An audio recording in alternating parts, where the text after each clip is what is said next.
Jack Schroeder has studied the mineral wealth of Afghanistan for a long time. It's a recent story, though, that captures the current state of the country's mining industry. I was working for an American company up until last month that was trying to get involved in the lithium and in the rare earths, and they finally got cold feet. I kept telling them, I said, this is the Wild West over there, man, and I'm prepared to go into the country and do what we need to do, and I hope your investors are, got deep enough pockets to roll with us, because I think we can pull it off, particularly with the information that I have and the contacts I have. I think we can have the winning bid. But they finally pulled out.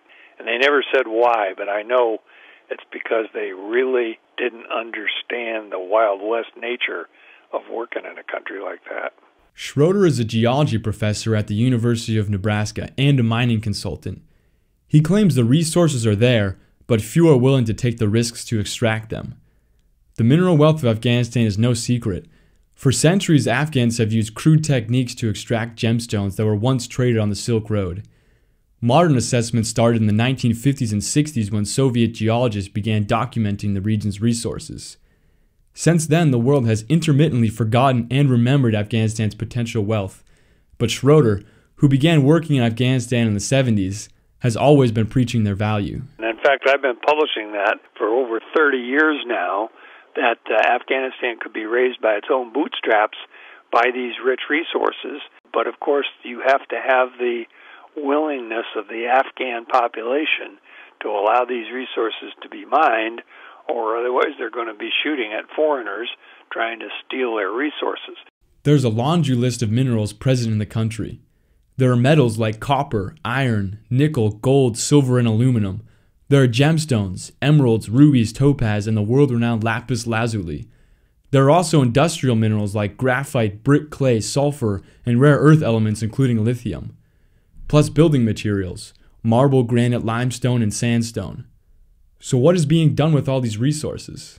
Well, there's the artisanal mining, the emeralds, mostly, I guess, in the northeast. But those are, people with shovels and picks and that type of thing. But if what you mean are there more organized mines, with modern machinery, there's not really. Gary McMahon is a senior mining specialist with the World Bank. Although there are no major mines operating, there are a couple in development. One is at Aynak, an hour's drive south of Kabul. Aynak holds the second largest known unexploited copper deposit in the world. In 2007, the Ministry of Mines auctioned off the deposit, and the winning bidder was the China Metallurgical Group Corporation, or MCC, a huge state-backed Chinese conglomerate.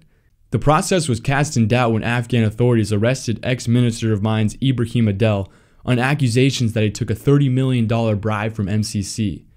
Even without the bribery accusation, however, MCC still had the best bid, and the contract represents the largest foreign investment in the history of Afghanistan. It was probably the best contract I've ever seen that a government got. The total package came to over $1 billion more than any of the competitors. The signing bonus was the largest, and it offered the highest royalties to the Afghan government. Included in the bid are many infrastructure projects that MCC will build. A 400-megawatt power plant for the mine and to contribute electricity to blackout-prone Kabul, a new coal mine to feed the generator, a smelter to refine the copper ore, an extensive railroad from Uzbekistan in the north to Pakistan in the south to carry copper ore back to China, schools, roads, health clinics, and even mosques for the local communities, and compensation to landowners. American, Canadian, and Australian companies could not compete with all that, according to Schroeder. Western companies are not set up necessarily as development agencies, whereas the Chinese government, being communist and all of that, has got a very tidy way of doing business where the corporate side is entirely involved in the resource extraction, and they're very comfortably aligned with their government, which can provide a lot of development. That's actually a super good way to do business if, in fact, they follow through on it in an honest way. So now the question is whether MCC can deliver on all its promises. Integrity Watch Afghanistan is a national watchdog agency, and its extractive industries monitoring manager, Jared Nolan, has kept close tabs on the projects. You see, the social investment the Chinese have committed themselves to, they're going to be implemented soon. The last meeting I had with them was they said 6 projects are lined up, to be implemented in the next 9 months. The outcome of the railroad is less certain. The Chinese are trying to do a feasibility study of the railway line, and once they complete their feasibility study, then they will implement it. But as of now, no more information on this with us, and they're just conducting the feasibility study. The mine is expected to open in 2014, but setbacks have stalled its progress. Workers uncovered cultural artifacts on the site, and a rush to preserve them has led to the most recent delay. Experts also harbor concerns whether the Ministry of Mines has the capacity to effectively regulate and monitor such a large project. The ministry, with little experience in untested laws, will encounter many challenges holding MCC to the contract. Schroeder identifies one. The ore body is so big that it'll be a deep strip mine, which will probably screw up the water table. Not probably, it definitely will. And so the local people will, once they see trouble with their water supplies, they'll fight even more than they are now. So that has to be handled extremely well. Especially since MCC does not have a stellar track record adhering to environmental standards. News reports exposed MCC mines in Pakistan and Papua New Guinea that have transgressed environmental standards. Thomas Ruttig, co-director of the Afghanistan Analyst Network, anticipates another problem. Learning from lessons from other countries, from Chad and Nigeria and part of Indonesia and so on, it can be clearly seen that as long as you don't have transparent institutions, the wealth generated, if mining starts in Afghanistan, might end up in the same corrupt channels where now resources for development and reconstruction end up. Because of these concerns, Noorani thinks that the Ministry of Mines should slow down and accumulate more experience and knowledge.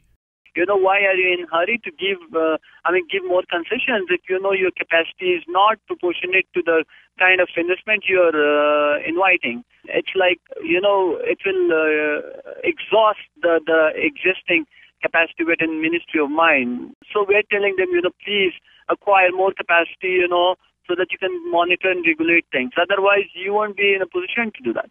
To help with this process, the ministry has brought in consultants from the United States, Canada, and London as advisors.